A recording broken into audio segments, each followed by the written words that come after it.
께 영광을 돌리는지라. 회당장이 예수께서 안식일에 병 고치시는 것을 인내어 무리에게 이르되 일할 날이 엿새가 있으니 그 동안에 와서 고침을 받을 것이요 안식일은 하지 말 것이니라. 오늘 주께서 대답하여 이르시되 외식하는 자들아 너희가 각각 안식일에 자기의 소나 나귀를 외양간에서 풀어내어 이끌고 가서 물을 먹이지 아니하느냐. 그러면 18해 동안 사탄에게 매임받은 이 아브라함의 딸을 안식일에 이 뱀에서 푸는 것이 합당하지 아니하냐. 예수께서 이 말씀을 하시매 모든 반대하는 자들은 부끄러워하고 온 무리는 그가 하시는 모든 영광스러운 일을 기뻐하니라. 아멘. 어르신들, 어제는 청해되었고 오늘은 무슨 요일이죠? 일요일. 네, 일요일. 우리 기독교에서는 주일이라고 얘기합니다. 주일. 네, 주일날에는 이 전국 방방곳곳에서 모든 교회에서 뭐가 드려지죠? 예배가 드려져요. 근데 요즘 우리 대한민국이 뭐 때문에 힘들어하고 있어요? 네, 코로나 때문에 힘들어하고 있어요. 그래서 우리 대한민국 사회적 거리 두기를 하고 있는 지금 이 시기입니다. 근데 제가 한번 여쭤볼게요. 주일날 교회에서 예배 드리는 것이 마땅할까요? 아니면 사회적 거리를 두는 것이라서 교회에서 예배를 드리면 안 될까요? 어떤 사람들은 그것을 종교 탄압이라고 얘기하고, 어떤 사람들은 그것이 아니라 사회적 거리를 둬야 된다 이렇게 얘기를 하는 거예요. 거기에 대해서 오늘 말씀을 드리려고 하니까 잘 한번 들어보세요. 어떤 사람이 있는데요. 이 사람이 길거리에 가다가 서점 앞을 지나는데 밖에서 이렇게 창문을 통해서 안을 딱 보니까, 죄송합니다, 좀 영어를 써서 How to Hug라고 되어 있는 이 책 이름이 딱 되어 있는 거예요. 그러니까 영어 알파벳으로 보면 H, 이쪽도 H로 이렇게 되어 있는데 How to Hug. 근데 이 사람이 딱 보니까 그 뜻이 뭐냐면 어떻게 포옹할 것인지, 어떻게 사람을 안아줄 것인지, 어떻게 사람을 수용해 줄 것인지, 이런 뜻을 갖고 있는 책인 것을 알고 그것을 사려고 그 서점 안에 딱 들어가서 그 책을 뽑아 들어서 딱 보니까 자기가 생각했던 그런 책이 아니야. 자기가 생각했던 어떻게 사람을 포용하고 어떻게 사람을 안아주고 이런 책이 아니라 그냥 백과사전이에요. 말 그대로 하우부터 시작해서 허그까지 그냥 낱말들을 쫙 이렇게, 우리로 얘기하면 국어사전 같은 책이었던 거예요. 기업부터 시작해서 디귿까지 이런 책이었던 거예요. 이 말은 무슨 말이냐면, 사람들은요 자기가 생각한 대로 사물을 바라봅니다. 사람들은 자기가 생각한 대로 어떤 사건을, 자기 생각대로 사건을 바라보는 경향이 있어요. 어떤 한 여인이 있었어요. 이 여인은요 힘든 삶을 살아가고 있었던 그런 여인이었어요. 어떤 삶을 살아가고 있냐면요, 18해 동안입니다. 18년 동안 여자가 등이 이렇게 굵었어요. 저희 어머니도 그냥 멀쩡했었는데요. 제가 저번에 말씀드렸죠. 멀쩡했었는데 이게 사고를 당한 뒤로 여기가 이렇게 아파가지고 그냥 이렇게 굵어서 이렇게 다니다가 어떻게 됐어요? 등이 굽어버렸어요. 그래서 지금 이러고 다니세요. 어르신들하고 나이가 비슷하다고 그랬어요. 그러면은 그 모습을 보면 정말로 마음이 아파요. 이러고 다니는데 허리를 이렇게 펴기도 힘드는 그런 상황에서 제가 이제 선교지에 여기 한국에 없을 때 그런 적이라서 갔다 돌아와 보니까 어떻게 됐어요? 어머니가 이제 이렇게 계시던 어머니가 등이 굽어갖고 이렇게 돼 있어요. 이 여자도 18년 동안이나 18해 동안이나 등이 곱사등처럼 이렇게 굽어가지고 조금도 펴지 못하는 여자. 성경에 보면 뭐라고요? 귀신 들렸다고 얘기하는데 그런 여자가 있는데요. 이 여자는 좌절하거나 난망하지 않고 한 번도 빠짐없이 안식일마다, 지금 얘기하면 주일마다 교회 가서 예배를 드렸어요. 거기 가서 예배를 드리는데 그날따라 어떻게 해요? 가서 보니까 젊은 납비가 와서 설교를 하고 있는 거예요. 그래서 이 여인은 그 젊은 납비의 설교를 가만히 이렇게 듣다 보니까 보통 가르침이 아니고 보통 설교가 아닙니다. 또 듣다 보니까 자기가 이 젊은 사람에 대해서 들었던 것 같은 그런 것 같아요. 그래서 한참을 듣고 열심히 도취해서 심취해서 푹 빠져가지고 듣고 있는데 가만히 보니까 그 선생님의 눈도 어떻게 해요? 그 여자를 향해서 딱 머물고 계속해서 선생님이 얘기하고 계신 거예요. 제가 예배를 인도하다거나 아니면 강의를 할 때도 보면요, 그런 경우가 있어요. 어떤 사람들한테 눈이 딱 마주치고 어떤 사람한테 이렇게 합니까? 열심히 듣는 사람, 정말로 그 말씀을 잘 들으려고 아멘하면서 말씀을 잘 들으려고 하는 그 사람한테 눈이 딱 맞춰져요. 설교하기가 가장 힘든 그런 저기가 뭔지 알아요? 그런 무리가 목사님들한테 설교하기 힘들어요. 그냥 다 안다고. 그 다음 두 번째로 힘든 경우는 뭐냐면 목사 자녀들한테 설교하는 게 다 힘들어요. 많은 설교를 들었기 때문에. 근데 그 여인은요, 그렇지 않은 거예요. 하나님의 말씀이라고 하니까 이렇게 듣고 있는 그 모습을 본 이 젊은 납비가 어떻게 해요? 하나님 보다가 보니까 여자가 등이 굽었어. 그리고 귀신 들렸다고 하니까 이게 이 행색이 말이 아니에요. 근데 예수님이 그 여자를 예배 도중에 불러내서 뭐라고 그랬냐면요, 여인아, 너는 너 질병에서 누였느니라, 너 질병에서 해방되었느니라 했더니 이 여자가 등이 굽은 것이 귀신 들려서 그었다 그랬으니까 등이 펴졌어요. 얼마나 좋은 일입니까? 그러니까 이 여자가 등이 딱 펴지는 순간 너무나도 좋아서 그날의 안식일이건 그날의 뭐를요, 그 시간이 지금 예배드리는 시간이건 다 잊어버리고 할렐루야, 하나님을 찬양합니다, 감사합니다 막 이랬어요.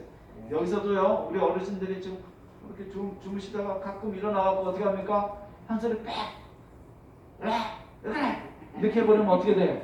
그냥 예배가 엉망이 되잖아요. 근데 여자가 병을 고쳤다고 하면서 할렐루야 하고 난리를 치니까 예배가 온전해지겠어요? 아주 엉망진창이 돼버렸어요. 그때 어르신들의 반응은 어떻겠어요? 우리 선생님들이 그래도 하나님께 영광입니다, 하나님 감사합니다, 이런 사람이 대부분일 거예요. 근데 어떤 사람은요, 그 모습을 딱 보고 정말 이 마음속에서 화가 나는 사람이 한 사람이 있었으니까 그 사람은 누구냐면 회당장이었어요. 지금으로 얘기하면 목사라고 하는 그 사람이 너무나도 화가 났어요. 왜냐하면 성경적으로 보니까 그날은 안식일이에요. 안식일에는 일을 하지 말고, 안식일은 예배를 거룩하게 드려야 되는데 병을 고쳐주고 막 이랬으니까 일한 거죠. 그 다음에 예배 도중에 했으니까 어떻게 됩니까? 그 예배가 엉망이 되어버렸어요.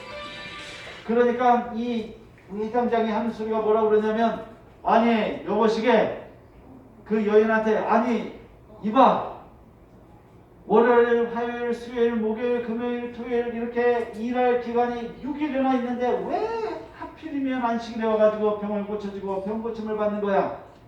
오늘 하지 말고 다른 날에. 이 회장장이 한 소리는 뭐냐면, 뭐를요, 전통을, 자기 딴에는 성경적이라 생각하고 자기 딴에는 이 예배가 중요하다고 생각해서 어떻게 해요? 그것을 세우려고 노력을 했어요.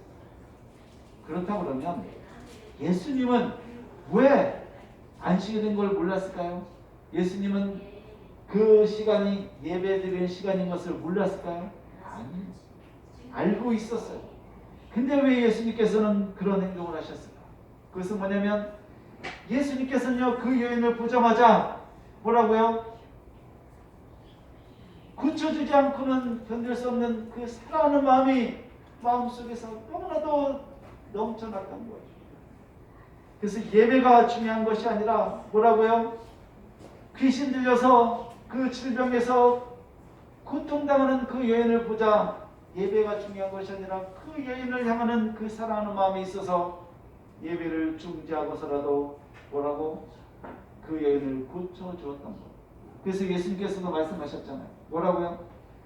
너희가 예배를 드리려고 하다가 형제지간에 싸운 것이 있거든 먼저 재물을 예배를 놔두고 가서 형제들과 화해를 하고 그 다음에 다시 돌아와서 예배를 할지니라. 구약에 보면 뭐라고 되어 있냐면 너희가 외식하는 사람, 그냥 마음은 없고 형식적으로만 드리는 그 제사의 기름 향 때문에 제사를 어떻게 지낸다고 그랬어요? 막 태워서 드린다고 그랬죠. 그 연기 냄새 때문에 내가 구역질 난다. 하나님께서 그렇게 얘기했어요. 너희가 아무 생각 없이 드리는 그 예배, 아무 생각 없이 중얼거리는 그 기도, 아무 생각 없이 그냥 드려지는 그 헌금 때문에 내가 구역질을 난다.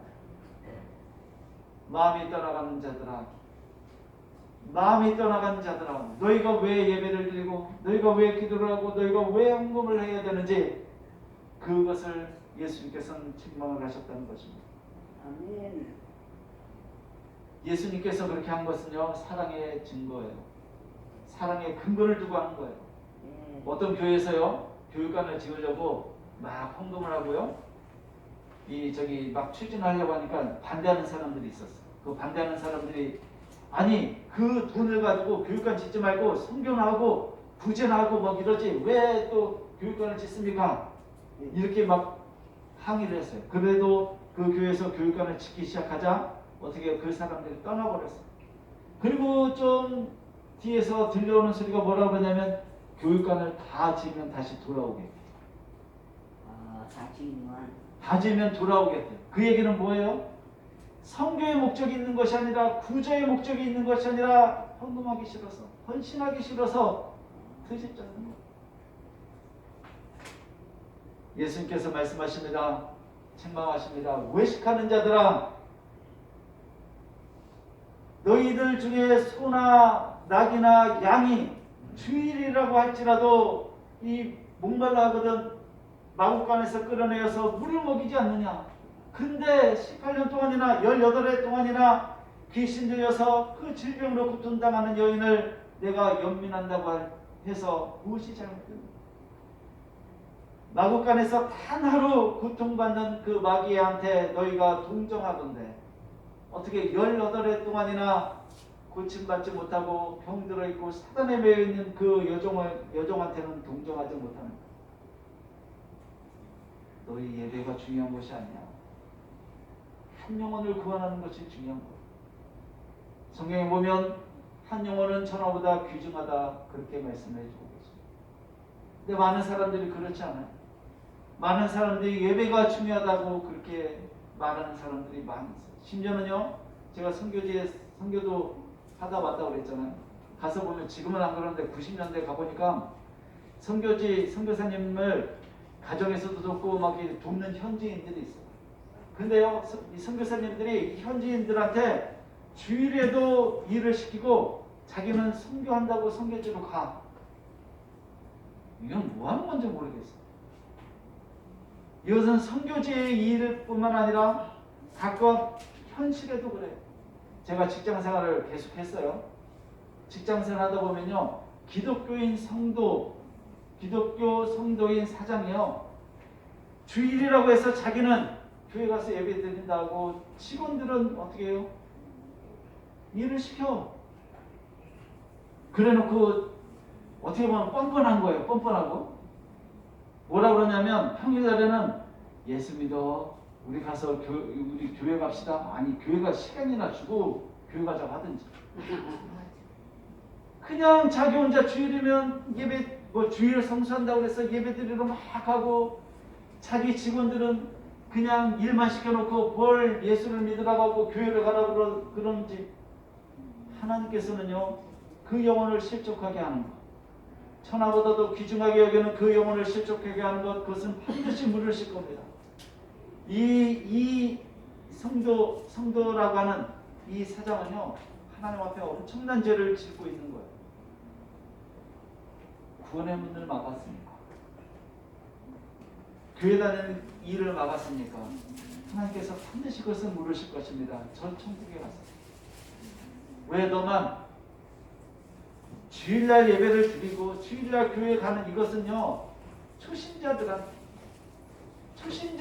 막 그 교회 안 가면 예배 잘 안 드리니까 그런 사람들한테 저기지, 이 자기가 성도로 가면 마음속에 구원의 확신이 있잖아요. 마음속에 예수님이 있다고 확신하는 사람들이 그냥 자기는 예배 드린다고 하고 그 확신도 없는 불신자들을 어떻게 주일날 예배를 드리게 할 수 있냐. 사회적 거리를 두기로 하는 지금 주일 예배를 드리는 것이 옳은가, 아니면 이것이 드리지 말라고 하는 것이 탄압인가? 저 개인적으로 보면 이것은 교회 탄압이 맞습니다.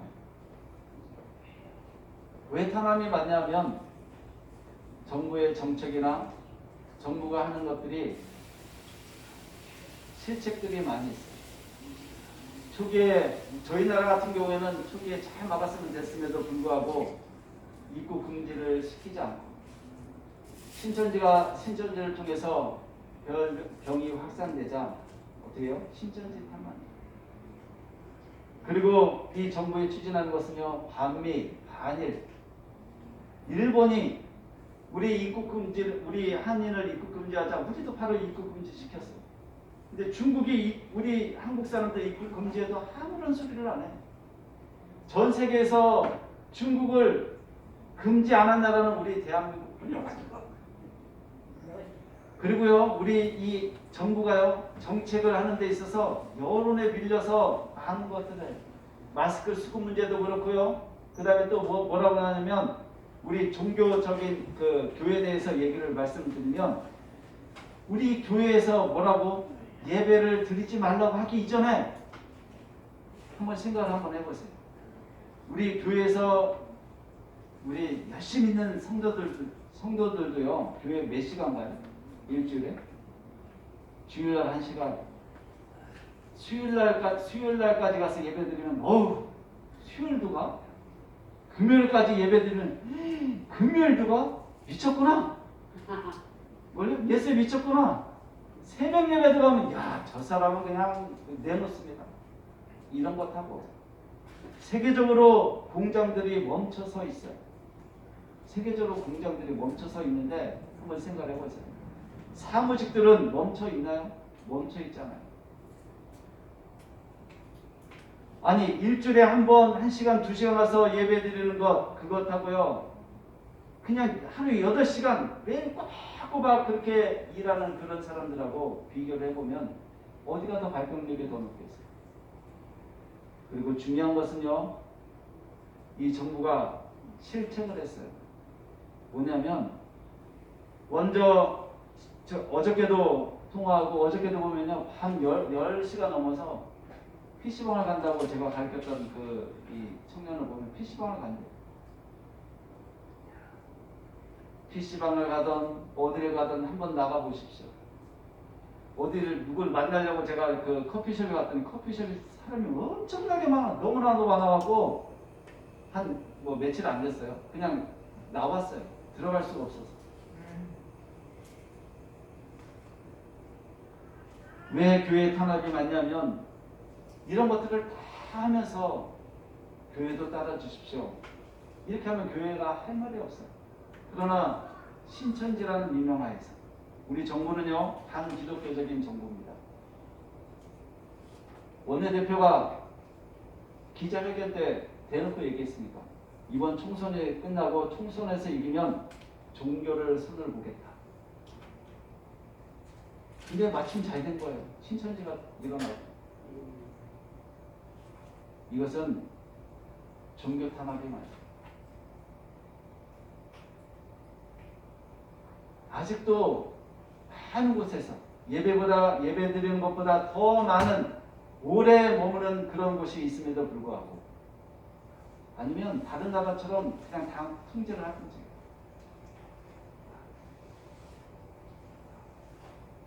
정부는 즉각적으로 헌법에 보장되어 있는 종교의 자유를 허락해야 되고 탄압을 멈춰야 됩니다. 그렇다 그러면 과연 주일날 예배를 드리는 교회의 행동은 옳은가? 그렇지는 않아요. 본문에서 말해주고 있는 논쟁의 요점은 뭐냐면 안식일 아닙니다. 예배 드리는 것 아니에요. 여기서 말해주고 있는 것은 뭐냐면 예수님께서 가장 중요하게 생각하고 있는 것이 무엇이냐는 거예요. 하나님께서 가장 중요하게 생각하는 것이 무엇이냐는 겁니다. 그것은 영혼 구원입니다. 예배보다도 뭐를요? 안식일을 거룩하게 지키는 것보다도 영혼 구원하는 것이 하나님께서 바라시는 거예요. 하나님께서 가장 원하시는 거예요. 죄 때문에, 귀신 때문에, 질병, 가난 때문에 어려워하고 있는 그 영혼들을 구원하는 것이 뭐라고요? 예수님께서, 하나님께서 바라시는 거라는 거예요. 한번 생각해 보세요. 여인의 입장에서 한번 보세요. 여인의 입장에서 예수님도 예배가 우선시 돼야 되고 안식일을 지켜야 된다고 해서 그 여인을 모른 척하고 무시하고 지나가 버렸다고 그러면 그 여인은 죽을 때까지 뭐를요? 흡사됨으로 살아요. 오늘날 저희 교회가 주일날 예배를 고집함으로 인해서 많은 사람들이 손가락질하고 욕을 받을 수 있어요. 하지만 더 중요한 것은 많은 사람들이 실족하게 된다는 것입니다. 그 실족하게 하는 그 책임은 누가 지을 것입니까? 그것은 우리 교회가 져야 돼요. 그 사람들을 뭐래요? 제가 아까 그랬죠. 교회로 오는 문을 막았기 때문에 그는 교회가 책임져야 될 그런 일이에요. 우리 기독교는요, 지금까지 많은 박해를 받았음에도 불구하고 목숨을 내놓는 이 박해를 받았음에도 불구하고 저희 기독교는 살아있어요. 하나님이 살아계시기 때문에 저 동굴 속에서 예배를 드릴지라도 우리는 살아계신 하나님을 믿었기 때문에 지금 살아있는 거예요. 전통적이고 성경적인 사람들은, 성경적이라고 생각하는 사람들은 성전이 교회다. 그렇지 않아요. 성경에서 보면 뭐라고요? 우리 몸이 성전이라고 그랬어요. 너희 몸이 성전인 것을 알지 못하느냐? 그러니까 너희 몸을 잘 가꿔라. 너희가 두세 사람이 모여있는 곳에 내가 너희와 함께 하겠다. 우리가 곧 성전이라는 거예요. 우리가 교회, 곧 뭐라고요? 교회라는 것입니다. 그래서 우리 한국 요양선교가 어르신들한테 이렇게 찾아와서 예배를 드리는 거잖아요. 안 그랬으면 저 교회가 성전이고 저 교회에서만 하나님께서 있다고 그러면 어르신들을 다 모시고 교회로 갔을 거예요. 그 말씀은 하나님 말씀 아니에요? 네, 맞습니다. 하나님께서는요 뭐라고요? 여기가 교회라고 그랬어요. 교회에서만 모이는 것이 아니라 두세 사람이 모여있는 가정의 교회라고 그렇게 되어 있고 두세 사람이 모여서 예배드리는 그것이 교회라고 하는 그 시점에 전통적으로 예배만, 물론 그 빌면은 정부에서 줬다고 하지만 영원히 예배드리지 말라는 건 아니죠. 그냥 잠깐 동안. 우리는요 지금 다양하게 예배를 드릴 수 있어요. 온라인을 통해서도 어떻게 해요? 여기 통해서도 자기 혼자 아니면 두세 사람 모여서 이 가운데서 뭐라고요? 전통적이라고 생각하면서 영혼들을 실족하게 하지 말고 하나님께서 예배드리는 것보다, 하나님께서 주의를 지키는 것보다 더 중요하게 생각하는 것은 뭐냐? 한 영혼을 구원하는 것, 한 영혼을 하나님께로 돌아오게 하는 것이다. 이것을 생각하면서 감사합니다. 제가 이 말씀을 드리는 것은 아직도 많은 사람들이 왈가불가하고 다투고 있어요. 다시 말씀드리지만 정부는 항합을 멈춰야 되지만 우리 교회들은 성숙한 그리스도인으로서 먼저 사회를 생각하고 먼저 믿지 않는 사람들을 위해서 솔선수범해야 되는 그런 모습을 보여줘. 왜? 그들의 구원이 우선입니다. 예배보다. 기도하도록 하겠습니다. 하나님, 저희가 성경적으로 생각한다고 하지만 하나님 아버지, 저희 생각만, 저희 전통만, 저희 습관만 쫓을 때가 많이 있습니다. 용서해 주시고 이 세상 어느 것보다도 가장 귀중하게 여기시는 것이 영혼 구원이라는 것을 저희가 깨닫게 도와주시옵소서.